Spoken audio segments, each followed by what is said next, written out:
Mic udah dibuka di Zoom.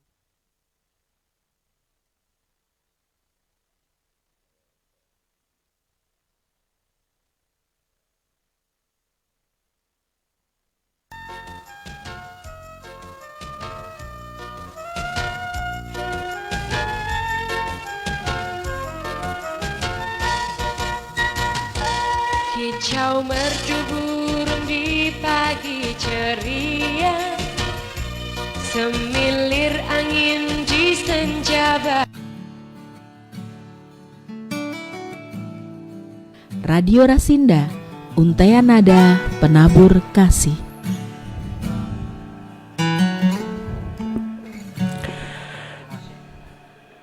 Shalom, selamat malam Sobat Rasinda.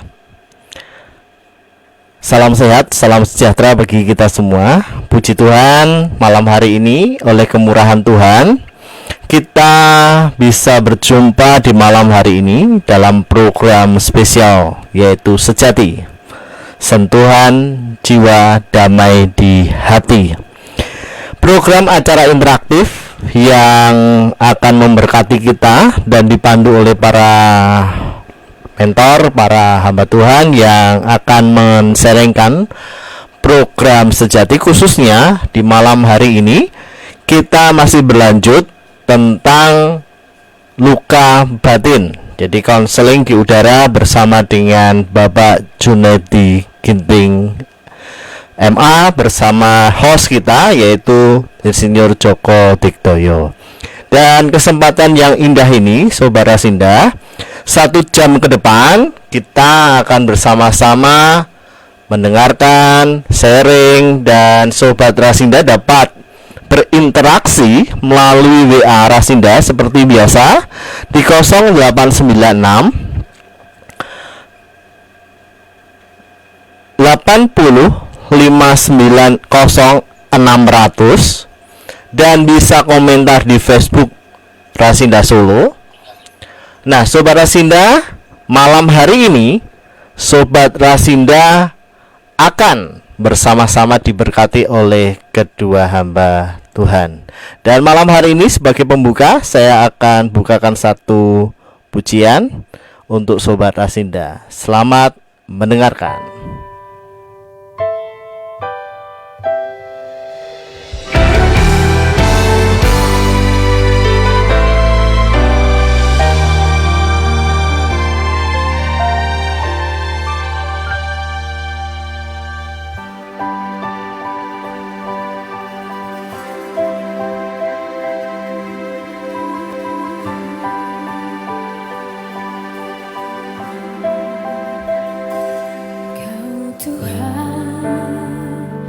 Penolong dalam hidupku, ku percaya hanya kepadamu. Kau pegang tanganku dan tuntun langkahku. Yesus, kau perlindunganku. Kau Tuhan, kekuatan dalam hidupku, penolongku dalam kesesakan. Kau gunung batuku dan pertahananku. Yesus, kau kemenanganku. Yesus, padamu ku berseru, Kaulah penyelamatku.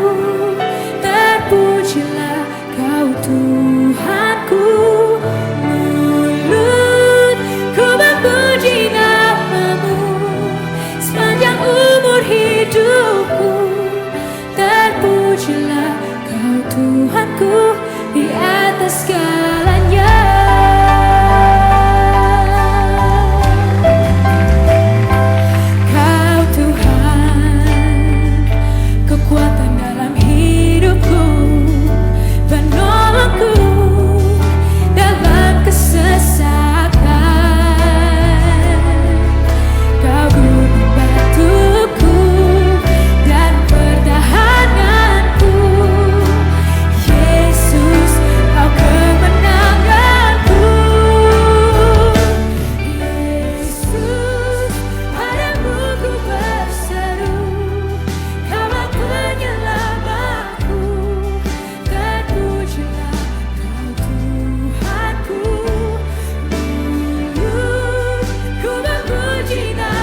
Radio Rasinda, Untaian Nada Penabur Kasih. Indah. Pada malam hari ini kesempatan yang indah dan saya menyamar dulu Sobat Joko Tiktoyo. Apa kabar? Suaranya tidak begitu jelas, Sobat Joko. Ya, gimana? Ya, selalu baik, selalu diberkati Tuhan. Puji Tuhan. Ya, Sobat Joko saat ini juga bersama dengan Sobat Pendeta Junaidi Ginting. Selamat malam, Pak Junaidi Ginting. Shalom, Sobat Musi, selamat malam. Tuhan memberkati, Sobat Jokodik. Tuhan memberkati. Ya, puji Tuhan. Waktu dan tempat saya persilahkan untuk Sobat Joko Tiktoyo untuk melayani pada kesempatan yang indah malam hari ini. Monggo silahkan Sobat Joko Tiktoyo. Oh, terima kasih untuk Sobat MD. MD ya, bukan MMT. Musi Teja ini luar biasa, Bapak Pendeta juga. Malam ini menyambung ya dari seminggu yang lalu mengenai luka batin, terkhusus luka ayah, luka ibu. Namun demikian di dalam perjalanan diskusi, konseling seminggu yang lalu macam-macam. Artinya ada pertanyaan yang soal maaf memaafkan, soal mengampuni, kemudian ya macam-macam begitu ya. Sehingga kalau malam ini ada beberapa pertanyaan itu nanti bisa dijawab, nanti akan saya bacakan. Tetapi Sobat Rasinda yang berbahagia ini buat saya ini sukacita yang khusus. Untuk itu mari kita akan dengarkan dari Bapak atau Sobat ya di sini, Sobat atau sahabat Pendeta Insinyur Junaidi Ginting MA yang kita kemarin sudah tahu bahwa Sobat kita ini gembala sidang, kemudian juga ketua Yayasan Pembaruan yang sudah malang melintang untuk melayani di dalam konseling, khususnya di dalam pemulihan luka-luka batin. Baik, apa sebaiknya Sobat Junaidi Ginting boleh menyampaikan 1-2 patah kata seperti sambutan yang terkait dengan resume yang kemarin? Silakan. Baik, terima kasih Sobat Jokodik. Sobat Rasinda yang terkasih,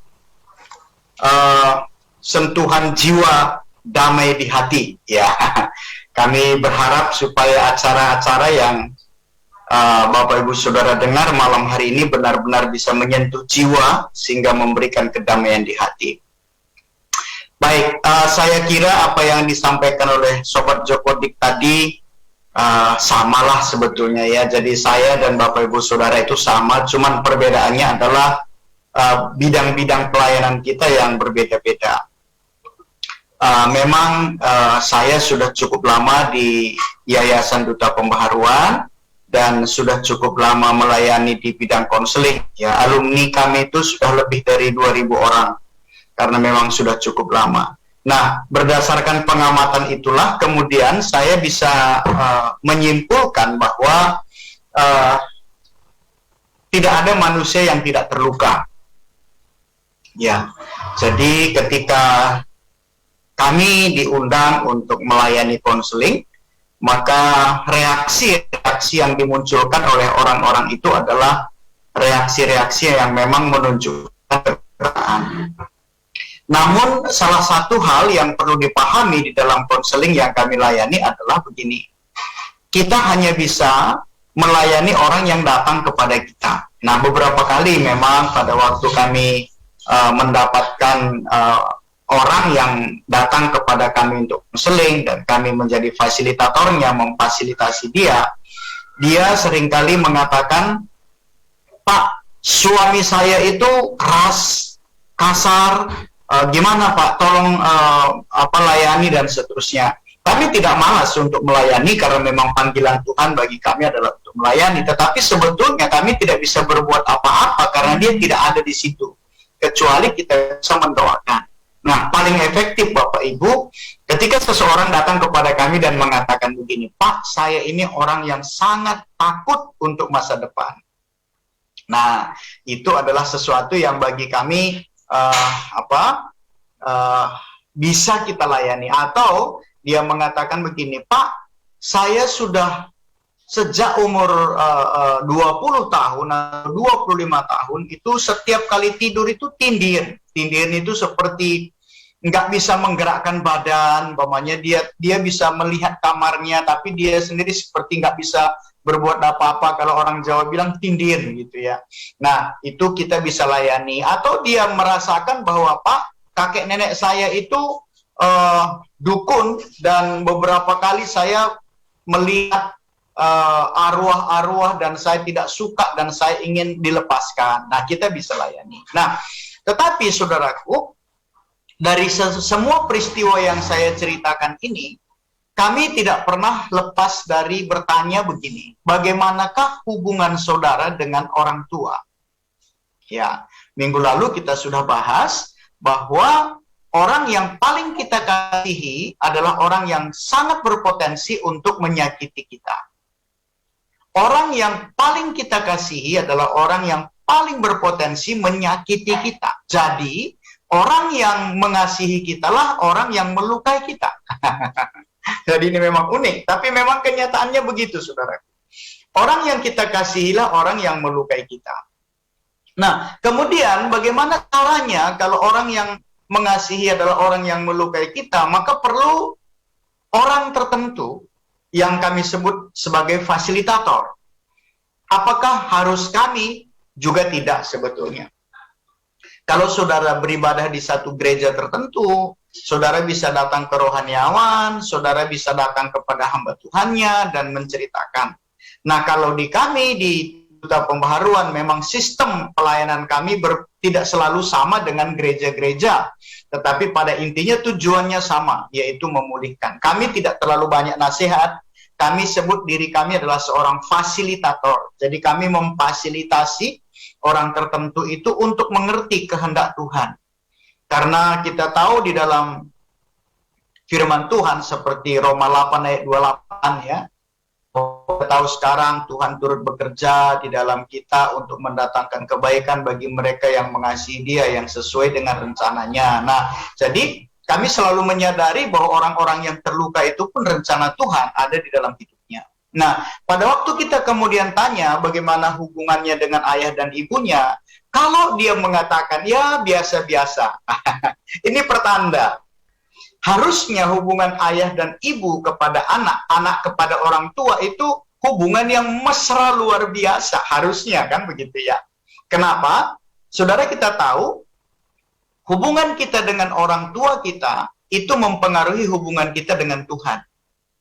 Kalau dengan orang tua kita tidak bisa mesra, dengan orang tua kita tidak bisa terbuka, dengan orang tua kita tidak bisa percaya, yakinlah hubungan kita dengan Tuhan juga bermasalah.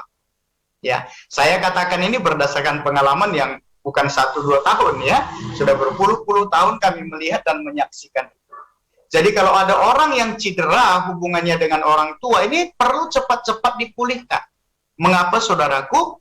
Orang yang terluka akan melukai orang lain. Ya, jadi orang yang terluka berpotensi sangat besar melukai orang lain. Nah, satu kali saya pernah menyampaikan sesi tertentu di satu daerah, dan saya melemparkan satu pertanyaan begini. Kalau suami yang terluka menikah dengan istri yang terluka, jadi seorang laki-laki yang terluka menikah dengan seorang perempuan yang terluka, kira-kira apa yang mereka kerjakan? Ini rame ya. Tapi kesimpulannya yang mereka kerjakan adalah saling melukai.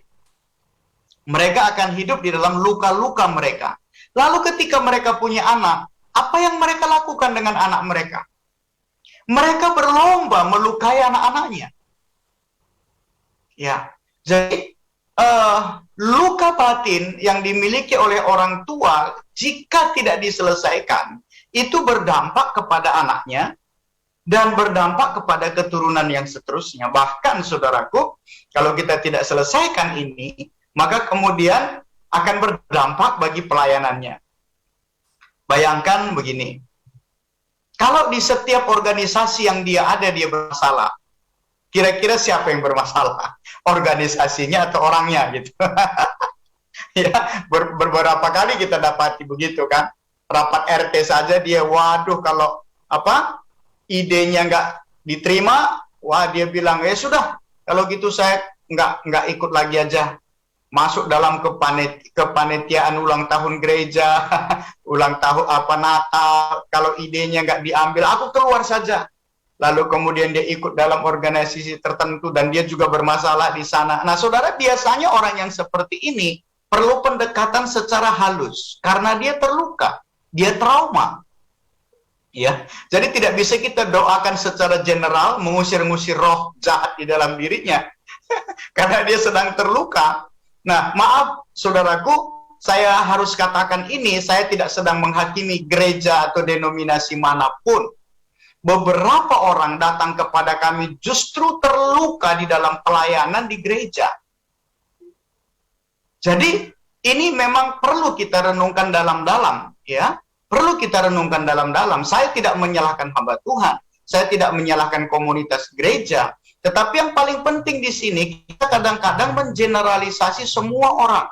Ada orang yang mati-matian ngusir-ngusir roh jahat kalau dia datang dan mengatakan masalah tertentu, usir roh jahatnya, gebrak-gebrak dan seterusnya. Nggak selalu begitu melayani.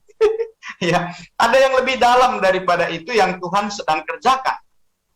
Ya, kemudian ketika hubungan anak dengan orang tua bermasalah, maka yang paling penting yang kita lakukan adalah bagaimana cara melayani. Sekali lagi saudaraku, inti dari masalah adalah hanya dua, yaitu trauma atau luka batin. Lalu yang kedua adalah pola atau pattern, sesuatu yang diturunkan terus turun-temurun.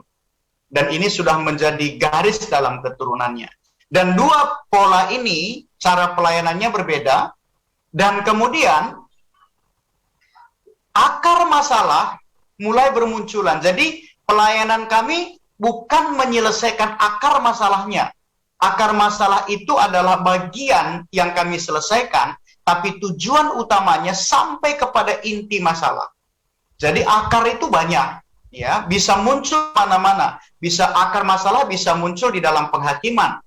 Tapi sesungguhnya akar masalahnya inti masalahnya bukan penghakiman.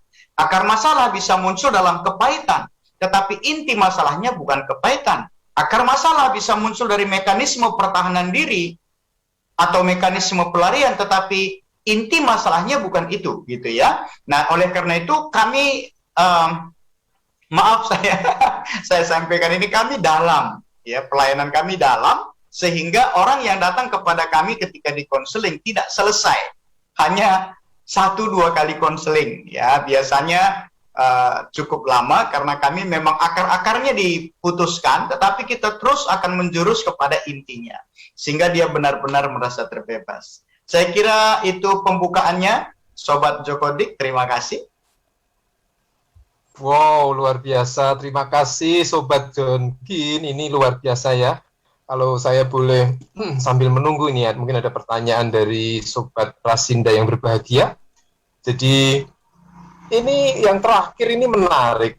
Tadi saya menangkap bahwa bukan sekedar menyelesaikan akar masalah, tapi inti masalah. Saya membayangkan seperti pohon ya. Mungkin pohon yang tepat itu pohon asem. Asem itu apa ya? Asem ya. Itu ada galih gitu ya. Di tengah itu ada galih. Galih itu inti. Nah, kemudian ke bawah ada akar. Jadi kalau akar itu dipotong-potong gitu kan, nanti disampaikan seperti itu. Nah, baru nanti ketemu intinya masalahnya. Wah, ini luar biasa ini. Jadi banyak sekali orang-orang, oh maaf, tadi sempat juga. Sekali lagi minta maaf, ini sesama hamba Tuhan, sesama pendeta dilarang saling mendahului. Jadi disampaikan bahwa bukan bermaksud ya bahwa pelayanan di gereja bagaimana dan seterusnya itu, tapi ya mungkin hanya cara dan seterusnya ya. Jadi di sini menarik adalah tadi ada inti masalah. Ya sobat, Nah, ada pertanyaan. Doyo. Ternyata sudah Ya. banyak yang masuk ini. Ya, Sudah puji banyak Tuhan. yang masuk di Silakan. via WhatsApp maupun di Facebook. Saat ini saya bacakan dulu untuk yang di Facebook ya. Nanti bisa langsung diresponi oleh Bapak Junedi Ginting. Yang pertama, ini salam dari Marcella Anandita. Ada salam dari Marcella Anandita. Ini ada pertanyaan Pak Junedi. Para narasumber, terima kasih atas nasihat buat saya. Tapi terus mohon doakan agar saya bisa lepas dari luka batin. Oh, ini Bu Marni yang kemarin interaksi melalui di Facebook yang kemarin ya Pak Junedi. Kemudian, wah ini dari jauh, dari Purwokerto juga ada Ibu Vivi Robin Harjo, ada dari Purwokerto bergabung dengan kita. Kemudian dari Mas Tejo, para narasumber mohon diberi pencerahan untuk saya yang sudah sejak kecil mengalami luka batin kepada orang tua saya karena terasa tertolak. Ya, itu dulu. Ini masih ada lagi. Mungkin Sobat Joko Digdoyo ada WA yang sudah masuk ke panjenengan, nanti bisa dibacakan. Baik, silakan Sobat Junedi Ginting untuk meresponi 3 pertanyaan ini. Baik, terima kasih Sobat MT ya. Dan Ibu Marcella, jangan khawatir, kami akan berdoa. Kami percaya bahwa Ibu akan dipulihkan oleh Tuhan ya, dan Amin. kami juga sangat senang Ibu masih bisa bergabung di program Sejati ini. Lalu kepada Ibu Robin Harjo, terima kasih atas atensinya, atas kehadirannya. Lalu pertanyaan dari Mas Teja, dia menanyakan bahwa sejak kecil dia sudah memiliki luka batin, dan luka batin yang dia cetuskan di sini adalah tertolak. Ya, sayang tidak tahu kapan dia mulai tertolak. Ya, seperti kemarin kita bahas, ada orang yang tertolak sejak dari dalam kandungan. Ya, apalagi zaman yang canggih seperti sekarang ini, umur-umur tertentu, kehamilan itu sudah bisa diketahui jenis kelamin bayinya, apakah laki-laki atau perempuan. Nah, bisa dibayangkan kalau satu keluarga menginginkan anak laki-laki, ternyata setelah di USG, apalagi sekarang ada USG 4 dimensi, ketahui dia perempuan, ini orang tua bisa di dalam hatinya mulai menolak. Atau sejak lahir. Tapi tadi kalau saya dengar di sini, kemungkinan besar ini terjadi setelah dia lahir, ya, setelah dia memahami bahwa dia ditolak. Nah, mungkin dia ditolak karena hal-hal tertentu, juga kita tidak tahu persis, bisa karena jenis kelamin, bisa karena dia dibandingkan dengan kakak-kakaknya, atau bisa karena warna kulit, atau bisa karena macam-macam. Tetapi intinya, luka batin sangat dalam ketika seseorang tertolak. Pada waktu seseorang tertolak, maka di dalam hatinya itu ada kekosongan di dalam batin. Ini lebih dari luka. Nah, kekosongan di dalam batin orang tertolak itu adalah kondisi di mana kekosongan itu selalu ingin dipenuhkan. Ya, jadi orang tertolak itu akan selalu ingin eksis dimanapun. Dengan caranya tentunya ya. Tidak harus selalu kelihatan di mana-mana kata-katanya kasar. Enggak. Ada orang yang ingin eksis atau ingin hadir dengan kepandaian, sehingga dia belajar terus. Ada orang yang ingin eksis atau ingin hadir, ingin dilihat kehadirannya itu dengan celotehan-celotehan yang seger gitu, yang kocak. Jadi setiap kali dia ada, wah orang semua tertawa dia buat. Tetapi itu bisa reaksi dari sebuah ketertolakan. Pada waktu dia pulang ke rumah, dia merasa sepi. Ya, saya pernah melayani orang yang seperti itu dan sudah berencana bunuh diri. Semua kita kaget loh, kan terkenal dia humoris. Kalau dia datang ke kita, dia berbicara dengan kata-kata yang segar, kata-kata yang menyenangkan dan membuat kita tertawa. Yang dia utarakan itu bukan kata-kata yang yang menjurus ke negatif, enggak. Kata-kata yang sangat menyenangkan. Tetapi ternyata jauh di dalam hatinya itu dia ingin eksis. Ada orang yang melakukan ini, kemudian dia untuk mengisi batinnya itu adalah pelayanan. Nah, ini yang kita sebut dengan mekanisme pelarian. Pelayanan, pokoknya hidupnya itu penuh dengan pelayanan. Saudara, pelayanan tidak salah. Bahkan puji Tuhan. Tetapi ketika pelayanan itu dilakukan dengan satu kebutuhan batin yang belum penuh, maka pelayanan itu bukan membawa dampak yang positif bagi orang yang melayani, ya. Bagi orang yang dilayani bisa diberkati luar biasa. Bagi orang yang dia layani bisa mendapatkan kebenaran firman Tuhan yang baik. Tetapi dia sendiri sebetulnya pulang dari pelayanan itu tidak membawa sukacita. Atau orang defense memiliki mekanisme pertahanan diri yang kuat. Nah, sehingga saya sarankan Mas Tejo, secara general saya mengatakan, bagian yang pertama yang Bapak harus lakukan adalah mengaku kepada Tuhan bahwa Bapak terluka kepada orang tua. Jadi, contoh, kalau Pak Tejo mau catat, silakan. Yang pertama adalah akui. Bapak di sorga, saya mengaku bahwa saya terluka kepada orang tua saya karena tulis apa? Ditolak karena apa? Karena ini semua dicatat detail. Yang kedua, setelah pengakuan, yang kedua, minta ampun kepada Tuhan. Nah, ini seringkali orang bilang begini, loh Pak, aku sing dilukai kok aku yang minta ampun. Nah, dengarkan, ketika kita menahan kemarahan di dalam hati kita, itu sama dengan ketika orang melukai kita. Oleh karena itu kita harus minta ampun kepada Tuhan dan mengatakan, Bapa di sorga, saya minta ampun kepadamu karena sudah sekian puluh tahun saya memendam kemarahan kepada orang tua saya. Langkah yang ketiga adalah mengampuni. Ya, kalau tadi kita sudah mengampuni, kalau yang kedua tadi minta ampun kepada Tuhan atas kemarahan yang dipendam, yang kedua mengampuni. Ini tidak mudah. Saudara, kalau orang Jawa katakan, saya tidak ngece gitu ya. Mengampuni itu tidak mudah. Ada orang yang harus dituntun dari kata per kata untuk mengampuni orang tua.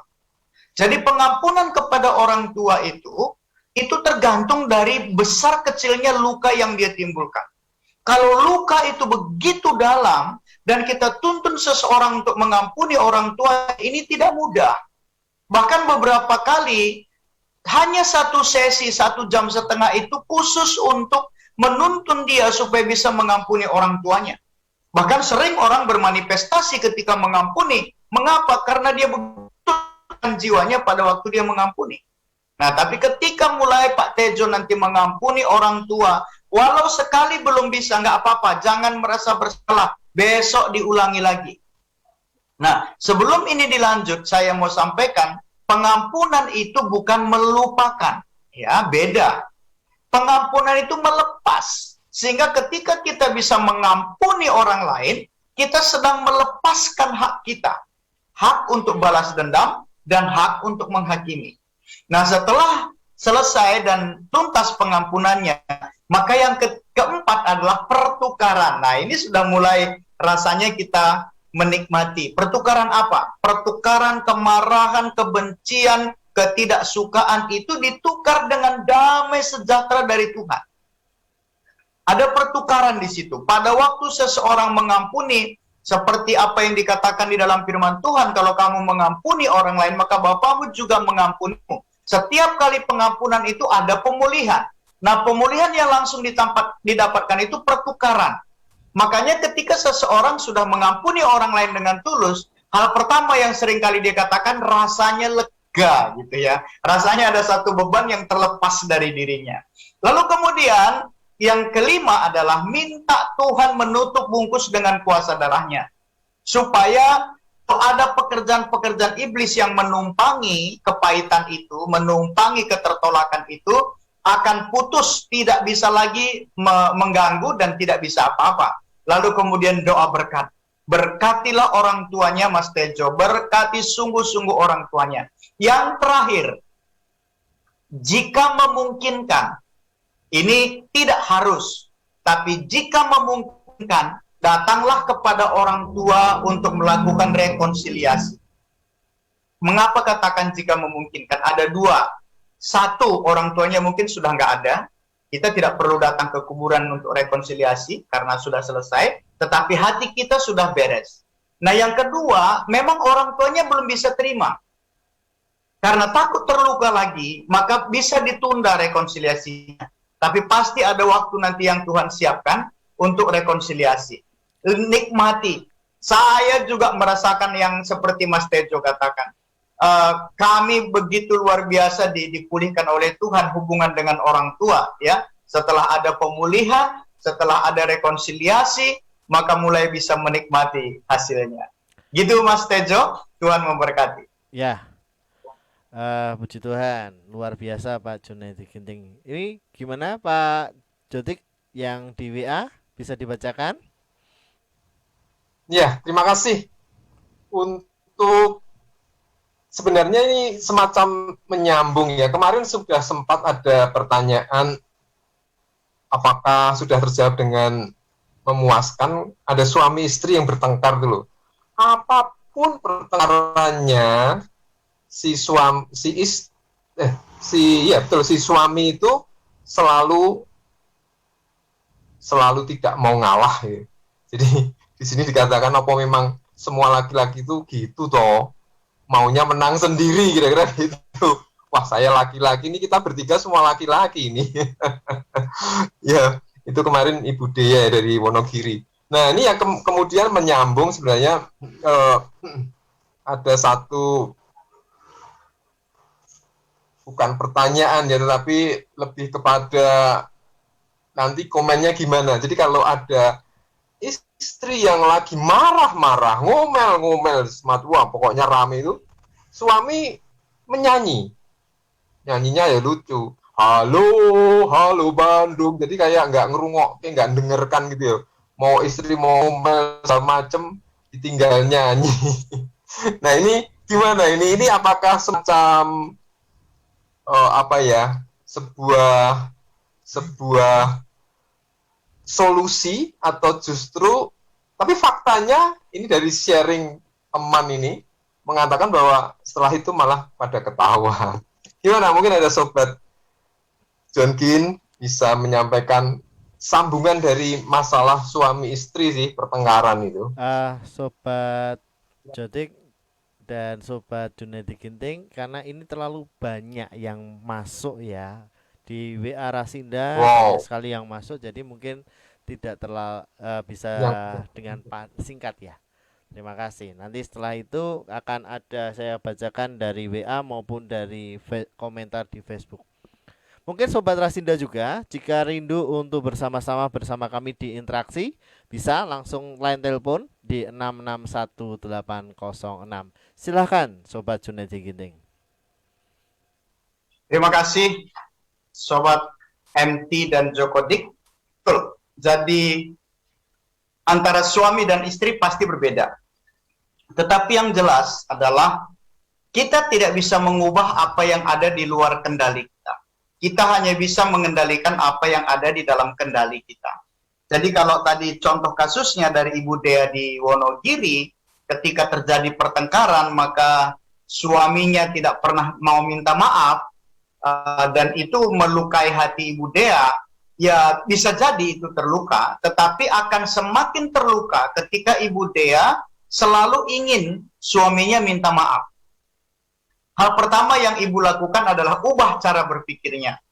Ya, jangan selalu ingin suami supaya minta maaf, tapi ubah di situ, selesaikan diri ibu dengan Tuhan. ya, sehingga nanti akan lebih lega. Saya kira itu dulu. Monggo Pak Musi kalau ada lagi yang lain. Ya, terima kasih Pak Junaidi Ginting. Saya akan bacakan di komentar Facebook dulu. Dari Windy Kristiana, Shalom Pak. Pak, bagaimana untuk bisa melupakan dan mengampuni orang yang sudah melukai saya? Yang pertama itu. Kemudian dari Ibu Vivi Robi Harjo, mohon narasumber yang terhormat, apa yang harus kami lakukan ketika kami sudah dipulihkan luka batinnya, akan tetapi orang itu masih dendam dengan kami, dan kata lagi jika pemulihan luka batin hanya dari satu pihak saja.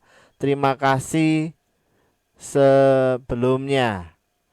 Ya, itu dari komentar. Ada dua, masih ada di komentar, tapi di WA juga banyak. Saya akan bacakan untuk Sobat Junaidi Ginting. Selamat malam, mau bertanya, apakah orang yang sering marah itu termasuk orang yang luka batin? 3 dulu, setelah itu nanti masih ada 3 lagi. Sobat Junaidi Ginting, monggo silahkan. Ya, terima kasih untuk Ibu Widi. Bagaimana cara melupakan?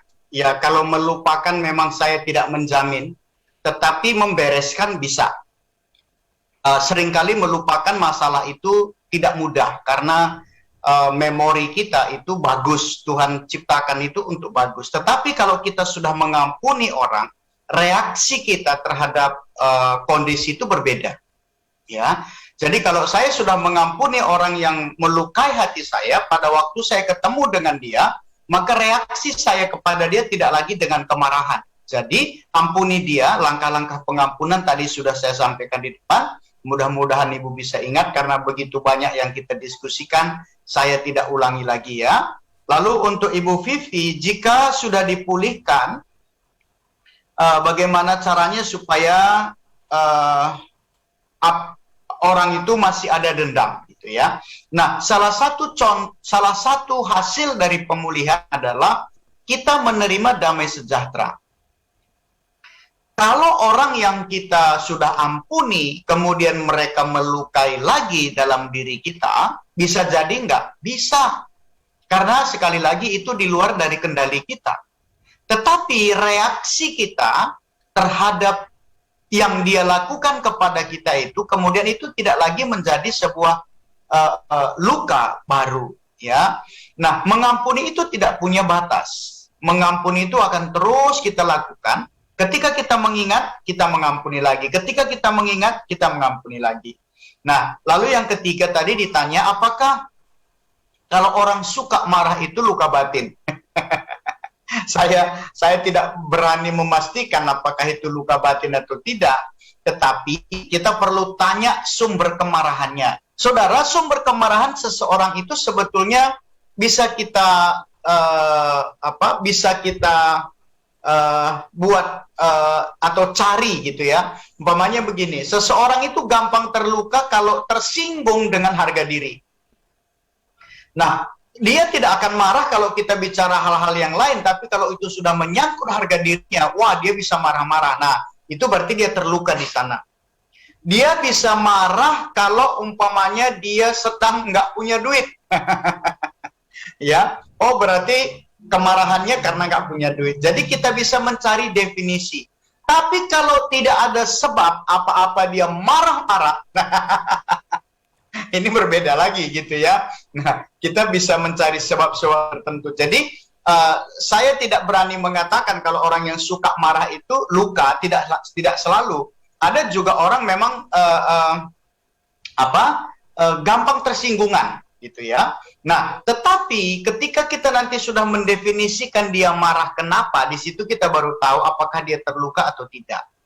Ya, kalau suka marah-marah saja itu, maksudnya begini, Bapak Ibu, kalau orang suka marah-marah itu bisa gangguan tertentu gitu ya. Makanya saya tidak berani mengatakan dia sudah pasti luka, enggak. Bisa gangguan tertentu.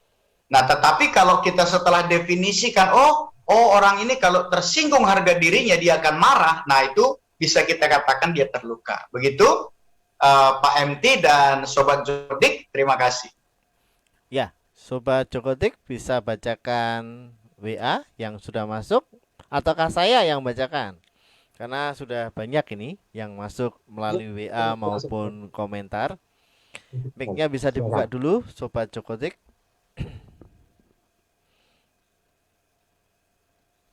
Silakan, langsung Sobat MT aja, silakan. Oh ya, baik. Ya, di WA ya. Ini ada dari WA juga. Shalom Bapak-bapak, saya mau bertanya terkait memaafkan. Untuk memaafkan, apakah perlu damai secara langsung atau verbal dengan orang yang menyakiti saya? Atau saya hanya perlu tanda kutip tidak mempermasalahkan kesalahan dia? Dari Resa di Sukoharjo. Kemudian, selamat malam Mas Penyiar, Sobat Jokotik, Sobat Junedi, saya Teddy. Saya pernah mengalami perundungan masa kecil sehingga saya usia remaja. Meskipun sudah berlangsung belasan tahun lalu, namun saya masih sakit hati. Jika mengingat masalah tersebut, mohon doanya. Itu dari WA. Kemudian dari Kania Marianto, mantap, acara Sahabat Sejati sangat memberkati sekali, sukses terus. Terima kasih Ibu Kania Marianto. Selanjutnya dari Marcella Anandita. Shalom Pak, mau tanya Pak narasumber, tadi Bapak katakan kalau suami istri harus mesra, bagaimana mau mesra Pak? Suami saya gila kerja. Pokoknya kerja. Terus lebih seneng ngobrol sama temen. Memang cowok Pak temennya, tapi kalau ngobrol suka sampai malam gitu Pak. Bagaimana Pak solusinya? Apakah saya harus menegur apa atau didiamkan? Itu dulu ya Pak. Nanti masih ada 3 lagi yang akan masuk ya, yang akan saya bacakan. Monggo silahkan Pak Junedi. Baik, saya tanggapi saja yang bertanya ya. Mbak Resa yang bertanya, apakah kalau saya mengampuni atau memaafkan, kemudian saya langsung datang kepada dia untuk rekonsiliasi? Nah, ada beberapa hal yang kami larang. Ya, ketika ada orang konseling kepada kami, yang kami larang rekonsiliasi adalah 1, ketika terjadi pelecehan. Ya, jadi kalau orang yang dilecehkan, kemudian dia luka hati, lalu pada satu saat dia bertemu dengan hamba Tuhan, lalu hamba Tuhan mengarahkan dia untuk mengampuni dan sudah benar-benar dia mengampuni, maka kami sarankan tidak datang kepada orang yang melecehkan itu untuk rekonsiliasi. Mengapa? Karena kita bisa terjadi yang tidak inginkan. Umpamanya dia merasa, loh, saya sudah lecehkan dia datang lagi, berarti ya masih boleh gitu ya. Itu bisa terjadi. Yang kedua, ketika pernah ada kekerasan. Ya, beberapa kali orang yang kami layani ada KDRT, ada juga memang kekerasan di luar rumah tangga dengan orang tertentu yang di luar dari keluarganya. Kami juga tidak sarankan untuk datang ke sana. Tetapi kalau dia sudah mengampuni, sudah menyelesaikan dengan dirinya, maka tinggal mendoakan orang itu. Nah, tetapi kalau suami istri ada permasalahan dan sudah diselesaikan, maka betul itu perlu rekonsiliasi, tetapi perlu dilihat waktunya. Ya, sekali lagi, kalau umpamanya yang si istri sudah dilayani, dia sudah mengampuni, itu kan baru istrinya. Suaminya kan belum.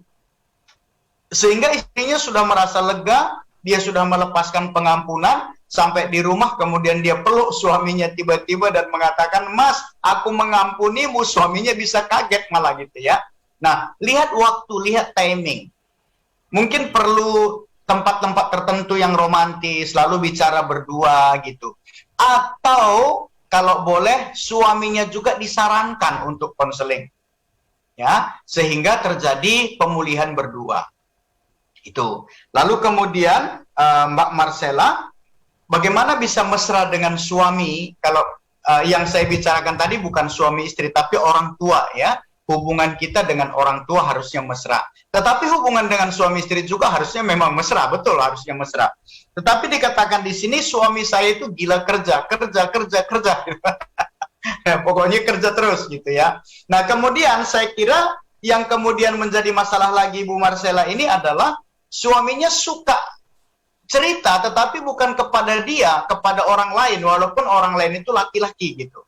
Nah, saya bisa menduga Ibu Marcella ini merasa bahwa dia butuh suami untuk tempat curhat, untuk tempat berbicara, tapi suaminya tidak merasa ada sesuatu. Nah, ini ada kalau ini saya tidak bisa langsung menjawab. Tentu ini perlu digali, gitu ya. Secara normatif saja saya menjawabnya. Begini Bu, coba perhatikan hal-hal apa yang disukai oleh suami dan hal-hal apa yang dia tidak sukai. Kalau dia tidak suka dia pulang kerja, umpamanya, tiba-tiba dijejali dengan berbagai macam cerita, dia belum duduk, dia belum sarapan, belum makan, dia belum mandi, dan ibu merasa sudah begitu banyak hal yang harus disampaikan kepada dia, dan mungkin sekali dua kali dia masih bisa, tetapi kalau sering dia mungkin merasa, aduh aku pulang ke sini bukan aku ingin supaya nyaman di rumah, di luar aku sudah kerja seharian capek, pulang ke rumah malah justru aku juga dijejali dengan berbagai macam masalah. Nah, mungkin ya, saya tidak tahu Ibu Marcella ya, tapi kalau itu terjadi maka itu harus diubah. Lalu yang kedua, coba ambil waktu untuk pergi berdua. Ya, jadi jangan minta suami untuk mengambil cuti sehari dua hari. Pergi berdua dan kemudian berbicara dari hati ke hati. Kalau sudah pergi berdua, saya kira Ibu punya banyak waktu untuk berbicara dengan dia. Ya. Nah, solusi yang ketiga, sarankan untuk konseling ke Radio Rasinda. Supaya kita tahu suaminya yang gila kerja itu atau workaholic itu apa penyebabnya gitu. Mungkin Ibu, mungkin penyebabnya seperti yang tadi kita bahas pertama tadi, ada ketertolakan sehingga dia merasa berarti kalau dia bekerja. Kalau dia tidak bekerja, dia merasa tidak berguna. Nah, sehingga dia puaskan hidupnya dengan bekerja. Itu pun mungkin tidak akan memenuhi hidupnya, tetapi paling tidak dia merasa bekerja itu dia sudah menjadi sesuatu. Nah, itu. Baik. Itu Pak MT dan Pak Sahabat Jokodik, terima kasih. Ya, ini masih ada lagi Pak Junedi, bahwa ada yang bertanya nih. Malam, Om, saya mau tanya, apakah karma itu berlaku untuk orang yang sakit hati? Apakah itu betul terjadi? Karena saya sering mengalami kalau orang yang menyakiti saya pasti kena getahnya. Terima kasih, itu dari WA. Kemudian dari Facebook, Pak John, definisi mesra suami istri itu bagaimana ya? Selanjutnya dari Pak Nono, mohon pencerahannya narasumber. Kalau tidak mau mengampuni, apakah bisa masuk surga? Terima kasih. Iya Pak. Kemudian ini usul-usul saja. Jadi waktu kita tinggal 5 menit Pak John. Waktunya sangat cepat, monggo silahkan. Nanti setelah ini saya akan sapa sobat-sobat yang menyapa melalui Facebook komentar. Silahkan. Baik, saya akan coba jawab dari bawah ya, dari Pak Nono. Kalau tidak mau mengampuni, apakah masuk surga? Itu bukan kapasitas saya, maaf Pak. Ya, kita berharap semua kita yang percaya sama Tuhan bisa masuk surga. Yang kedua, definisi mesra suami istri itu adalah di mana kita bisa sehati sepikir. Ya, perbedaannya mesra waktu berpacaran dan mesra sebagai suami istri tentu berbeda. Berbeda pendapat itu biasa, tetapi bisa diselesaikan dengan kasih Tuhan. ya. Jadi mesranya itu bukan harus bergandengan tangan kemana-mana dan seterusnya. Dulu ketika saya awal-awal menikah, mungkin tahun keempat atau tahun kelima, saya tidak terlalu ingat. Saya sendiri tidak mengerti apa itu mesra, karena saya dibesarkan bukan di keluarga yang mesra. Bahkan ulang tahun saya saja itu diperingati itu ketika saya di Solo.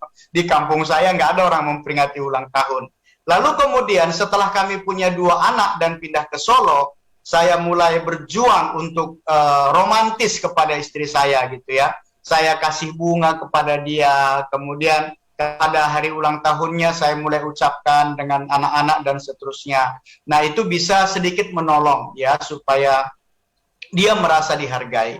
Lalu apakah karma itu ada? Nah, kita sebagai orang percaya, yang kita percaya adalah hukum tabur tuai.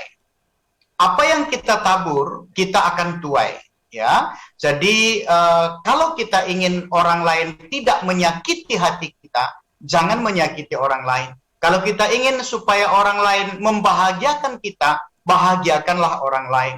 Kalau kita ingin orang lain tidak memahitkan hati kita, janganlah tebar kepahitan. Nah, kira-kira begitu Sobat MT dan Sobat Jokodik. Mungkin Sobat Jokodik bisa menambahkan? Wow, terima kasih. Ini luar biasa. Rasanya sudah cukup, cuma yang saya ingat tadi bagian ya kira-kira 1/4 jam yang lalu mengenai yang tertolak tadi, narasumber Sobat John Gin mengatakan sampai bisa melakukan apa yang dinamakan pertukaran damai sejahtera. Ini sangat menarik. Dari pertukaran damai sejahtera itu sehingga benar-benar hatinya sangat lega.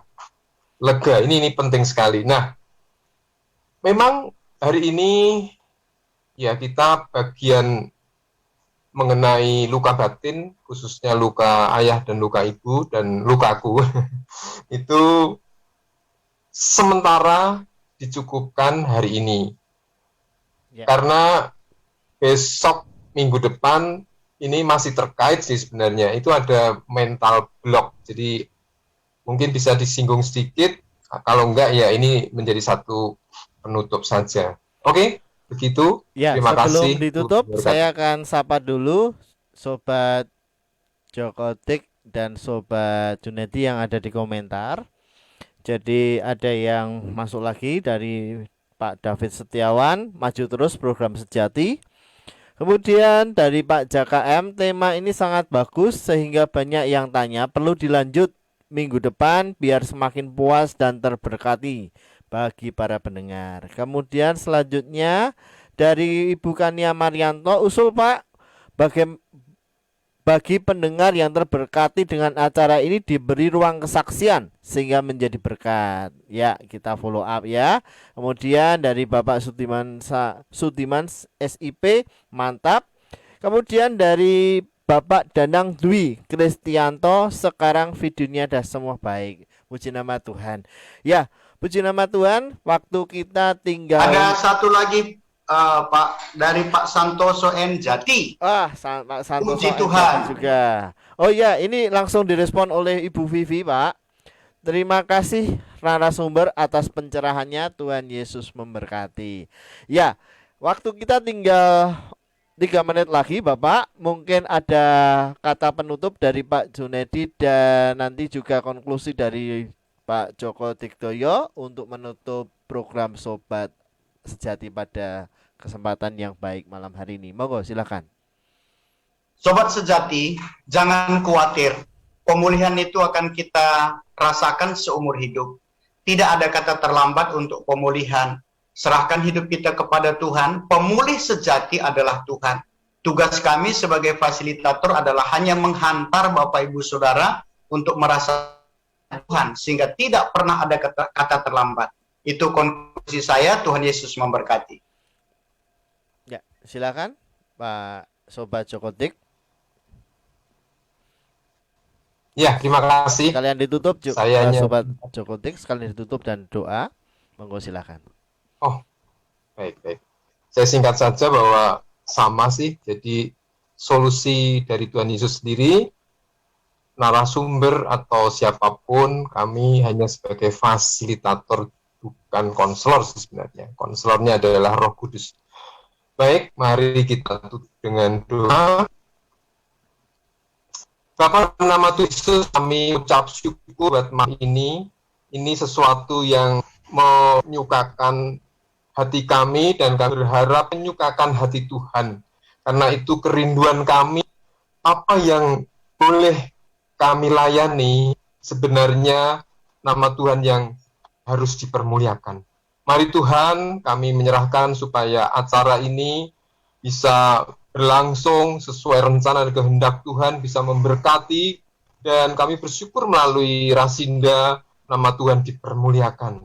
Terima kasih sekali lagi. Setiap pertanyaan, jawaban, tentunya ada hal-hal yang kurang memuaskan, tetapi Roh Kudus yang akan menyempurnakan. Di dalam nama Yesus kami serahkan hidup dan kehidupan kami. Haleluya. Amin.